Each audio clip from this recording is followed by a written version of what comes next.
15 de agosto del 2014. Mi nombre es Miguel José Escobar Jiménez, abogado con especialización en Derecho Penal. Sigamos entonces con el tema de las garantías penales. Retomo el asunto sobre el decálogo garantista de Luigi Ferrajoli, tratadista del derecho italiano, el cual hace énfasis en la estructura de las garantías penales, sobre todo en su obra muy autorizada de Derecho y Razón. Miremos el decálogo rápidamente y hagámoslo no con el en italiano, sino la parte en español. ¿Cuál es el primero? No hay pena sin ley. No hay pena sin ley. Nulla pena sine crimini, más conocido así. No hay delito sin ley. El segundo, no hay delito sin ley, conocido pues como nullum crimine sine lege. El tercero, no hay ley sin necesidad. No hay ley sin necesidad. Nulla les poenalis sine necessitate. Es el principio, decía, de mínima intervención. El cuarto, no hay necesidad sin lesión. No hay necesidad sin lesión.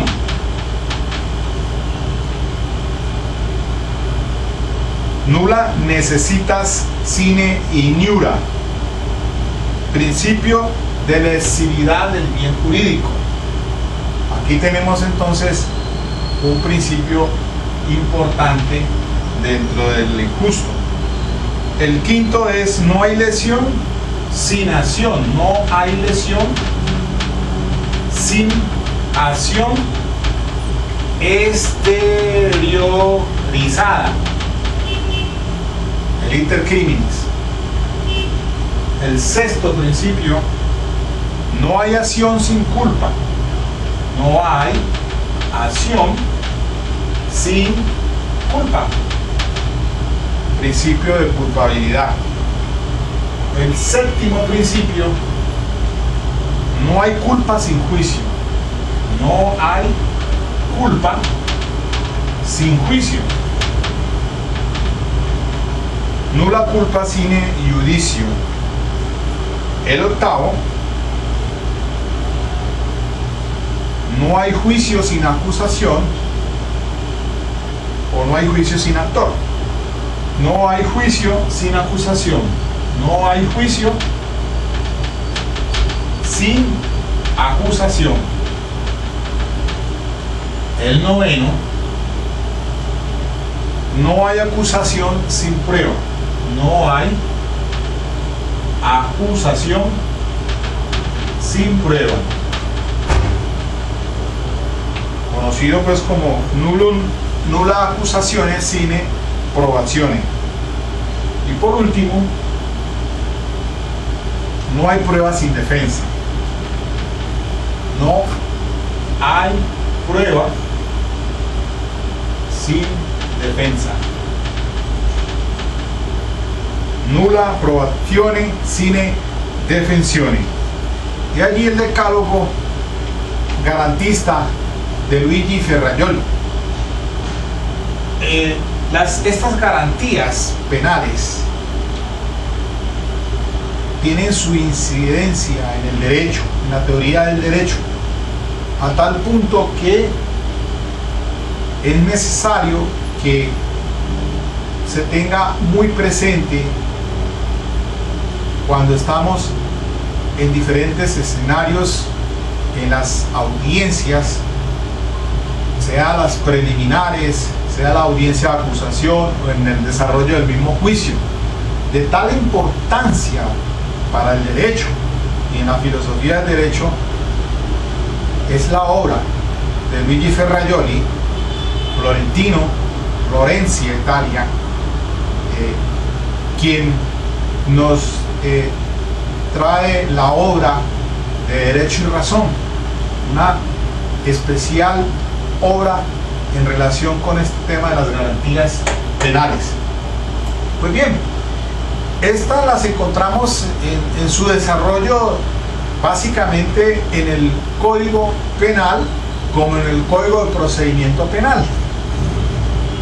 De ellas se derivan otros principios los cuales orientan al derecho, y hablamos así, por ejemplo, del principio de tipicidad, el principio de antijuridicidad, el principio de legalidad, el principio de culpabilidad, y todos esos elementos tienen que ver nada menos que con la estructura de la conducta punible.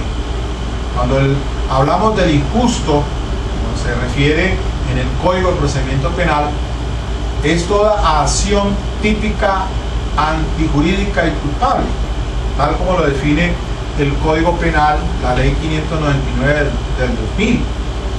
Entonces,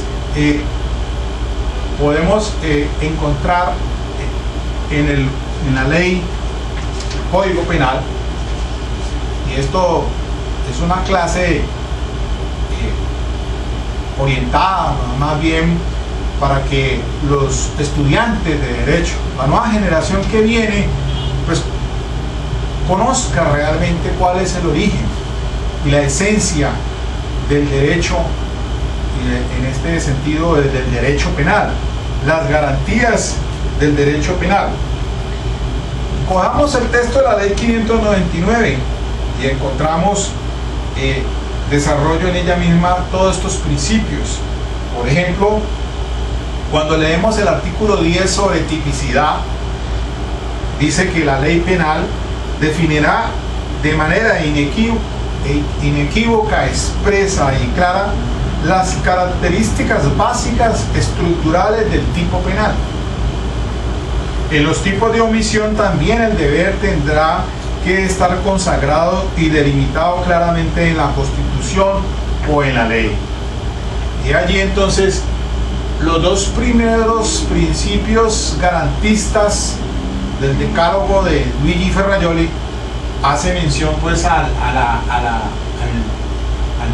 que no hay pena sin ley, no hay crimen sin ley, nulo crímenes sine legi. Entonces, el desarrollo que se tiene tan importante en el Código Penal lo encontramos pues cuando le damos lectura a la norma.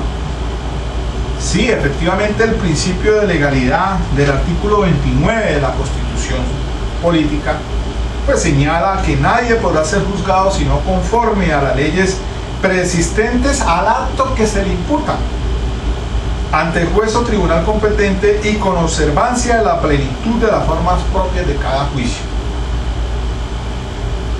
Entonces, el código en su parte especial trae pues un catálogo de conductas las cuales están tipificadas, y entonces allí no solamente entran en ese catálogo las conductas por acción, sino también de las de omisión, y bajo un tipo amplificador del tipo penal entrará pues el asunto de la posición de garante para tipificar ciertas conductas.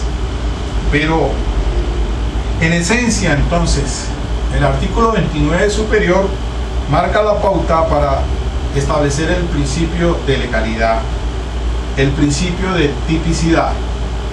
Nadie puede ser juzgado sino conforme a las leyes preexistentes al acto que se le imputa, con observancia de la plenitud de las formas propias de cada juicio. Entonces allí se desemboca estos dos principios de la nula pena sine crimine, o nulo crimine sine ley. No hay delito sin ley. Debe estar entonces en estricta tipicidad señalado en el Código Penal las conductas punibles. Igualmente vamos a encontrar el artículo 11 que se refiere a la antijuridicidad.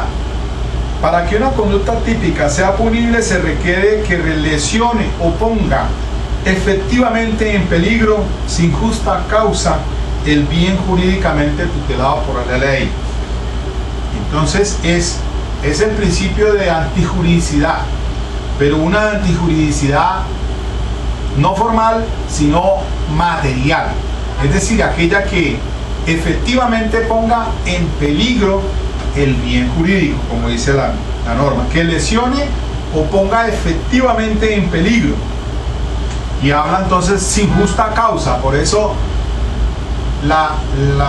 existen los de la antijuridicidad, los factores negativos de la antijuridicidad, pues serán entonces las causales que están señaladas en el artículo 32 para establecer cuando un injusto, una acción típica antijurídica, pues le caberá las causales de justificación. Ese obedece principalmente pues al decálogo de garantista de indicar de que no hay ley sin necesidad. No hay ley sin necesidad. Es el principio de mínima intervención. Claro, pues cuando dice a renglón seguido, cuarto decálogo dice, no hay necesidad sin lesión. O sea, el principio de antijuridicidad o de lesividad del bien jurídico.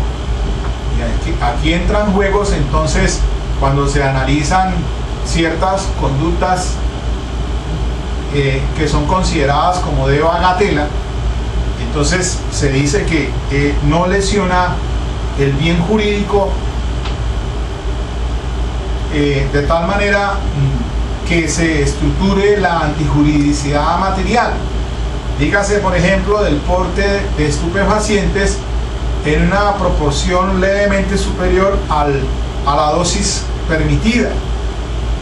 En casos que hemos tenido con judicialización de personas por delitos que tienen que ver, que atenten contra la seguridad pública, entonces en esos casos cuando el porte supera levemente la dosis permitida, decimos nosotros que puede estar configurándose una no lesión al bien jurídico, porque no lesiona o pone efectivamente el bien jurídico, no se pone en peligro. Es decir, allí hay que examinar casos de bagatela igualmente. Por ejemplo, asuntos que tienen que ver y se relacionan con delitos que se cometen atentando contra el patrimonio, pero que no alcanzan a configurar la lesión al bien jurídico de tal manera que haga proceder todo el aparato judicial. Tal vez por eso el principio de oportunidad se aplicaría en un caso de estos donde, por ejemplo, el patrimonio que se haya atentado contra un bien, por ejemplo, como en un caso donde se me presentó una situación de un indigente se apodera o se apropia de un taladro de un señor que estaba haciendo en la calle un trabajo, y resulta que el taladro estaba seriamente deteriorado, y eso no alcanzaba a constituir entonces una antijuridicidad material por el deterioro del artículo, digámoslo así. Entonces, hasta donde de pronto el mecanismo es que se está ante una acción típica pero no antijurídica, por constituir entonces un delito de bagatela, digámoslo así, de esa manera. Allí entonces hay que examinar todas estos fenómenos que se dan, estos decálogos que trae dentro del garantismo, porque suele pasar que en las audiencias de formulación de imputación, cuando el fiscal dentro de las 36 horas va a legalizar la captura y después que se formula la imputación se le va a notificar o comunicar los hechos que son jurídicamente relevantes y haciendo la denominación jurídica, el fiscal que en ese momento hace la formulación de imputación pues tendrá que estructurarla dentro de la conducta punible, llámese típica, antijurídica y culpable. Pero muchas veces los fiscales se quedan solamente en el ámbito de la tipicidad. Hace el relato de los hechos y dice que la denominación jurídica es de tal tipo penal, pero no se adentra más allá del injusto de establecer si es la antijuridicidad, se da solamente en el materia formal o es realmente material. Y entonces allí hay que entrar a determinar muchas veces que no era necesaria presentar esa formulación de imputación porque realmente no se da dentro de la estructura, si bien es cierto es típica, pero no sería antijurídica. Entonces, ¿qué tan importantes resultan estos temas del decálogo, garantías penales de que habla Luigi Ferrajoli? Sigamos entonces, miremos que aquí dice el artículo 12 sobre la culpabilidad. Solo se podrá imponer penas por conductas realizadas con culpabilidad. Queda erradicada toda forma de responsabilidad objetiva. Cabe entonces el sexto principio del decálogo de que es nula la acción sin culpa, o no hay acción sin culpa, para ser más exactos. Después tenemos entonces ya el artículo 25 que nos habla de la acción y la omisión, y entonces la conducta punible dice puede ser realizada por acción o por omisión. Entonces viene el quinto mandamiento del decálogo garantista de que no hay lesión sin acción exteriorizada. Y aquí viene entonces de la fase de iter criminis. Y en este punto uno se puede detener respecto de la tipicidad, porque cuando, demos un ejemplo, cuando se va a una audiencia de formulación de imputación, hay que determinar primero que todo la estructura que conforma la tipicidad. La tipicidad, el sujeto activo, si es sujeto calificado, el objeto, o sea, el bien jurídico que se está protegiendo allí, los ingredientes normativos del tipo penal, todo eso dentro de la estructura de la tipicidad, estrictamente hablando. Entonces hay que diferenciar qué clase de tipos penales, si son tipos penales de resultado, por ejemplo, o son de mera conducta, como para no irnos más allá y hacer la explicación para este caso más. Cuando se está frente a un delito de un tipo penal de resultado en el cual automáticamente admite la tentativa, y como frente a un delito de mera conducta no admite la tentativa. Entonces hay delitos de resultado, como por ejemplo el hurto o el delito contra el patrimonio, los delitos por ejemplo, que se causan atentado contra la vida y las lesiones personales. No nos salgamos más de ese marco, simplemente allí. El homicidio admite la fase del iter criminis. Entonces venimos a este punto, no hay lesión sin acción exteriorizada. Hay que conocer entonces muy bien la estructura del camino entre la fase del pensamiento o de la ideación a la fase de la exteriorización, y después a la consumación, y después al agotamiento, dogmáticamente hablando, que son 4 fases que están bien claramente determinadas. Entonces, si se lleva a un fiscal que lleve a una persona que capturan a un raponero una persona que acaba de sustraerse un reloj de la manera no con violencia física en la persona, porque no utiliza ningún arma, sino simplemente arrebata el artículo, le arrebata el celular, le arrebata el reloj, etcétera, le sustrae la billetera. Entonces hay que mirar toda esa fase del intercrímenes para establecer si se exterioriza esa acción, si hasta qué fase o a qué etapa se ha dado, para que usted pueda hablar entonces de si se está ante un delito consumado o si se está solamente en el grado de la tentativa, porque entonces allí marca la pauta para la respectiva graduación de la pena.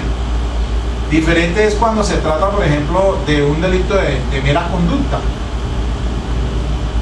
Por ejemplo, la concusión es un delito de mera conducta. Con el mero hecho de solicitar, así no se obtenga el beneficio que dice el tipo penal de la concusión, pues solamente por el hecho de solicitar ya se tipifica. No hablamos de tentativa.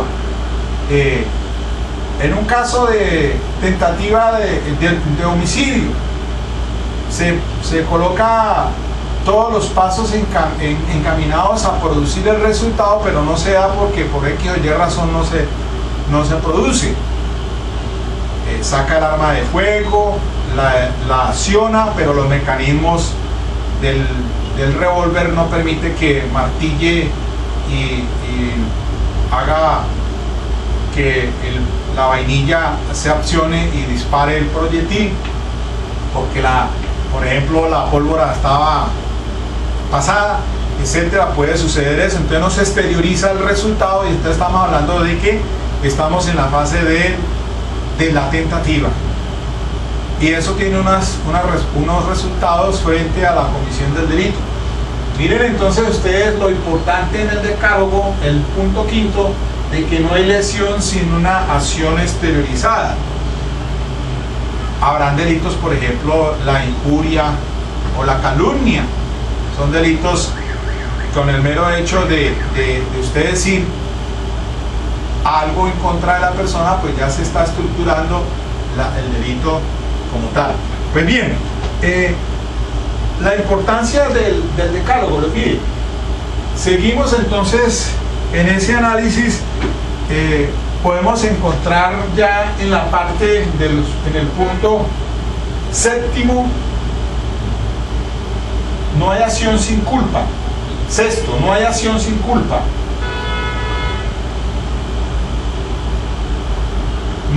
Del sexto al décimo hablaríamos nosotros ya de las garantías estrictamente en el juicio. No hay culpa sin juicio, no hay juicio sin acusación. Las tres últimas, de que hablaba de pronto anteriormente, decía de que en este sistema procesal penal la columna vertebral es que el nemo iudice sine actore, donde el fiscal que tiene la persecución de la acción penal, tiene la carga de la prueba, deberá hacer entonces el discovery o el descubrimiento de los elementos materiales de prueba. Presentando el escrito de acusación se activará el juicio, que es la parte más importante de este sistema. Entonces no lo es un juicio sin acusación.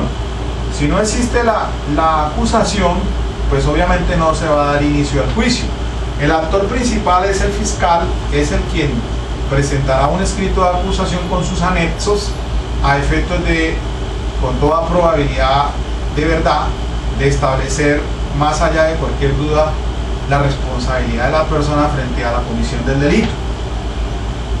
Y también le hablaba aquí otro punto, que es el de que no hay acusación sin prueba, de la importancia que tiene entonces los artículos 346 entrelazados con el 356 en el numeral primero de la ley 906, en aquello del descubrimiento incompleto que hace la fiscalía, generará el rechazo de acuerdo como dice el 346 y que se da es al inicio de la audiencia preparatoria de acuerdo con el 356 numeral primero, porque es que hago claridad de que la audiencia preparatoria tiene las tres fases más importantes, son primero lo del rechazo, después el asunto de la impertinencia, ¿no? Por inconducentes, por impertinentes, porque son, bueno, como dice el 375 y 376 de la ley 906, debe haber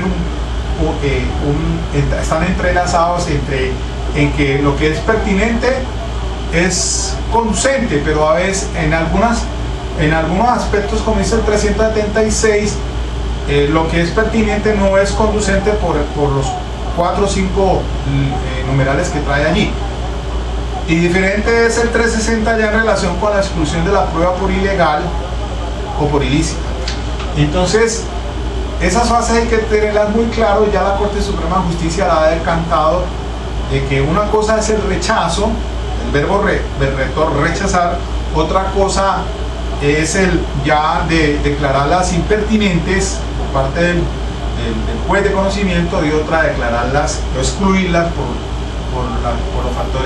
el factor de nulidad o violatorias por ilicitud o ilegalidad o ilicitud.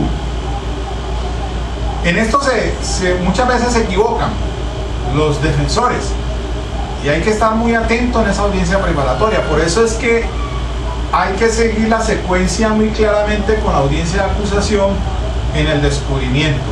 Si la carga de la prueba la tiene la fiscalía y el descubrimiento no lo hace completo, la sanción que le viene es el rechazo, y por lo tanto entonces si se aplica ese rechazo por parte del juez de conocimiento puede caerse el caso, porque el fiscal queda, como dice aquí, sin prueba, no habrá acusación, decálogo 9, y ya queda entonces ligado el punto 8 con el 9, en que obviamente en este sistema de tendencia acusatoria, pues lo esencial es que se haga el discovery por parte de la fiscalía para que entonces se adelante hacia la audiencia preparatoria después, que es la depuración de las pruebas y posteriormente lo que va a entrar a juicio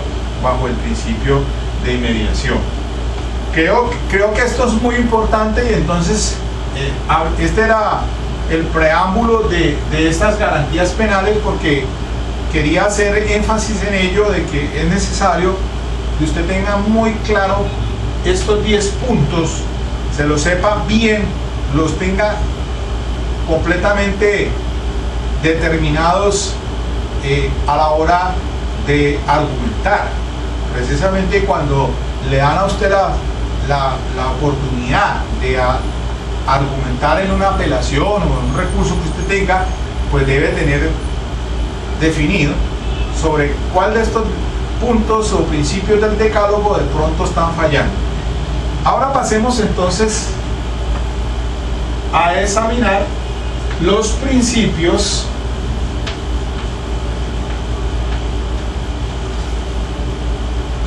unos principios que se dan en este sistema penal acusatorio.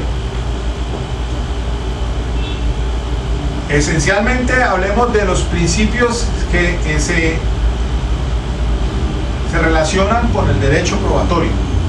Entonces, arranquemos con el primero, la presunción de inocencia. Entonces, hablemos de la presunción de inocencia.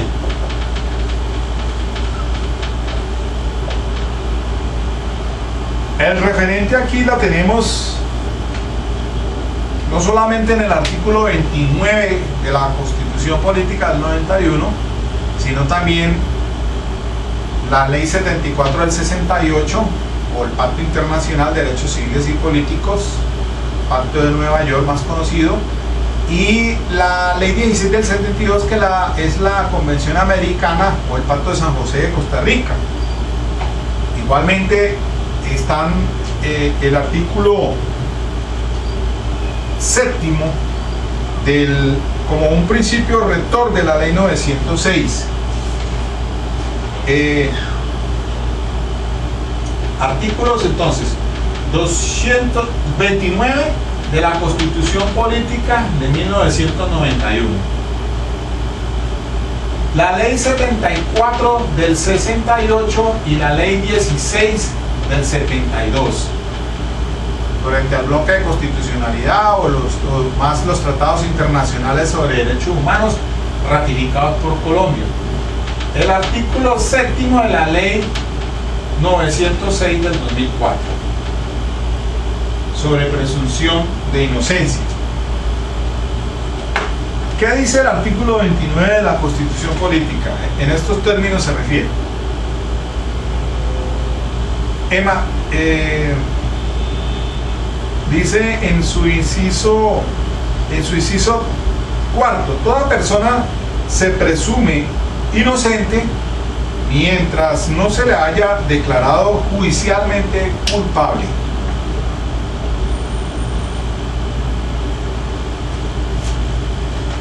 Igualmente, tengo que hacer alusión pues a la ley 74 del 68 del Pacto Internacional, cuando dice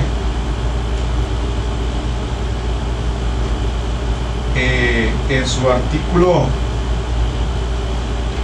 14, numeral segundo, que toda persona acusada de un delito tiene derecho a que se presuma su inocencia mientras no se pruebe su culpabilidad conforme a la ley. Y la ley 16 del 72 o la del Pacto de San José de Costa Rica, dentro de las garantías judiciales del artículo 8º, indica pues en su numeral segundo que toda persona inculpada de un delito tiene derecho a que se presuma su inocencia mientras no se establezca legalmente su culpabilidad. Igualmente, entonces, el artículo séptimo de la ley 906 regula el tema de la presunción de inocencia e indubio pro reo. Toda persona se presume inocente y debe ser tratada como tal mientras no quede en firme decisión judicial definitiva sobre su responsabilidad penal.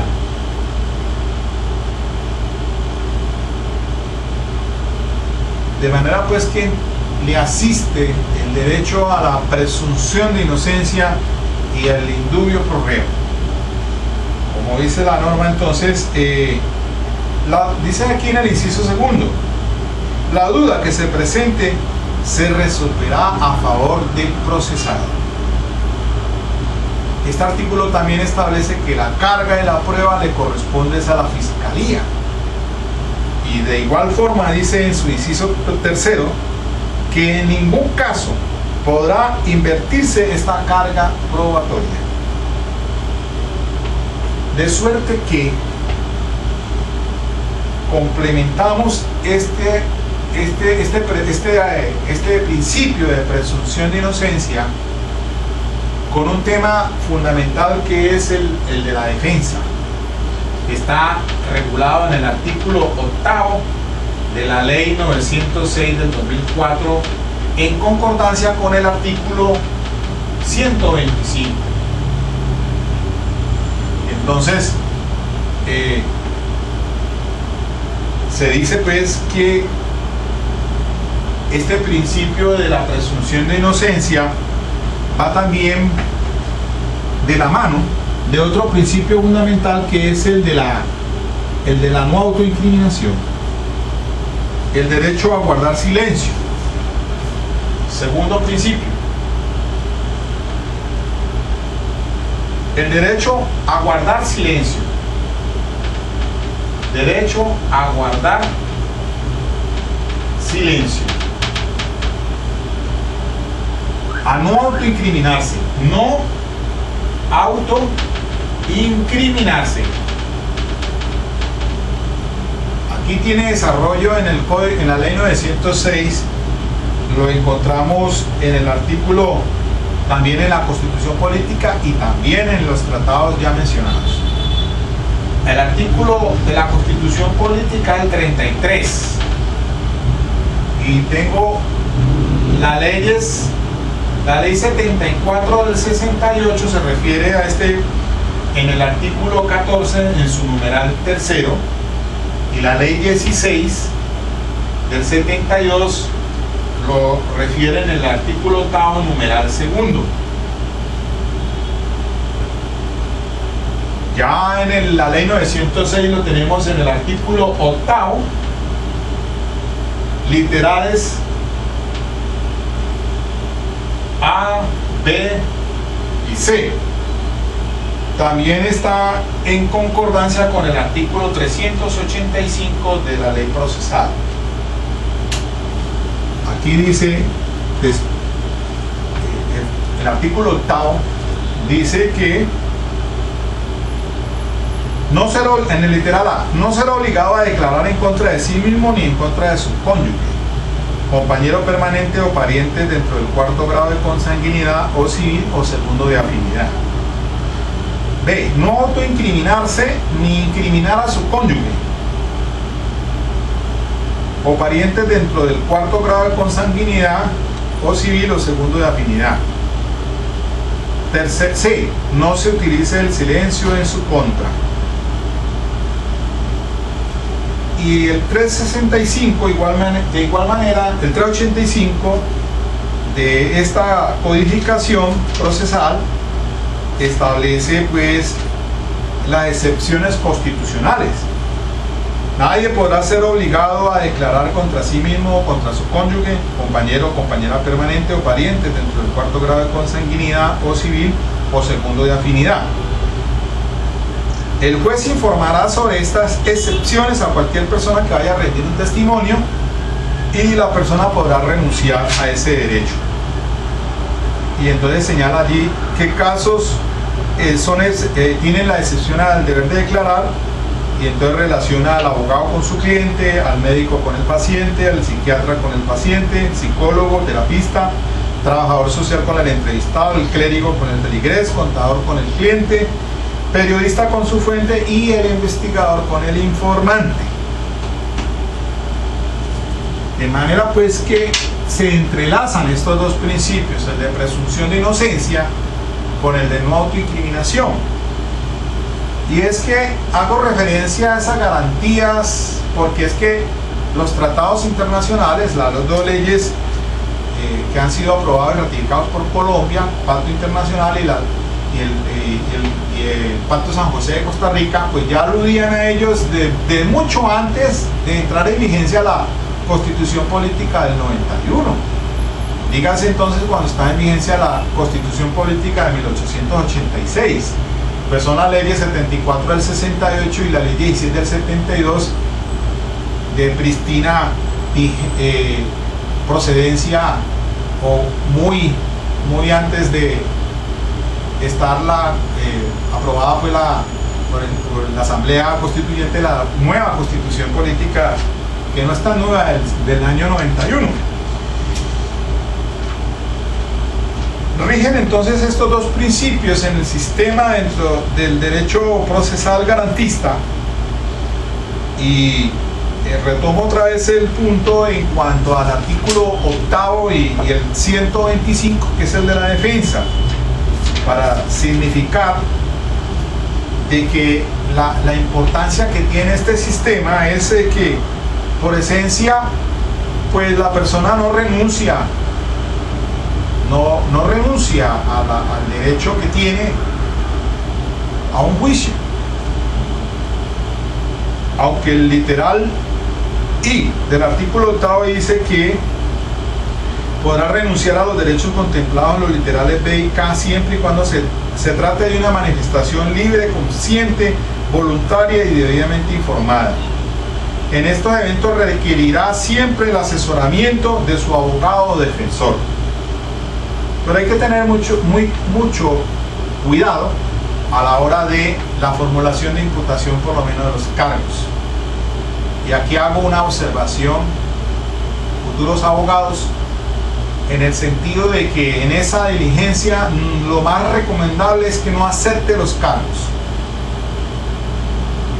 pues el fiscal apenas tendrá meridianamente allí unos actos de investigación, y máxime cuando se trata, por ejemplo, de captura en flagrancia de delito. Pero es que la flagrancia no es sinónimo de responsabilidad. Hay que quitarse de la cabeza eso. Una persona puede estar cogido en flagrancia delito, pero puede también existir algún fenómeno adicional a ello, como las causales de ausencia de responsabilidad del artículo 32. Hay que tener mucho cuidado entonces de que acepte los cargos, porque fíjese bien que en esa primera diligencia de formulación de imputación, si la persona acepta los cargos con asesorado por el defensor, pues no le da lugar a la retractación, a no ser que sea violatoria de derechos fundamentales, como ha pasado. Pero inmediatamente acepte los cargos, inmediatamente lo que se viene es la sentencia condenatoria. Entonces está renunciando a un juicio justo, un juicio público, imparcial, y solamente tiene apenas unos meros actos de investigación. Claro que es bien cierto que el juez de conocimiento, cuando va a dictar la sentencia de esa aceptación de cargos, pues tiene que medir o examinar si existe mejor los elementos materiales de prueba que determinen la responsabilidad de esa persona. No por el hecho de que acepte cargos entonces el juez va a condenar. Tienen que existir elementos materiales de prueba que desvirtúen esa presunción de inocencia. Y el juez es un control, hace un ejercicio, el juez de conocimiento hará un ejercicio de control constitucional. Pero desafortunadamente entonces, si una persona acepta cargos, renuncia a un juicio y se está evitando que posiblemente llegue después a una absolución.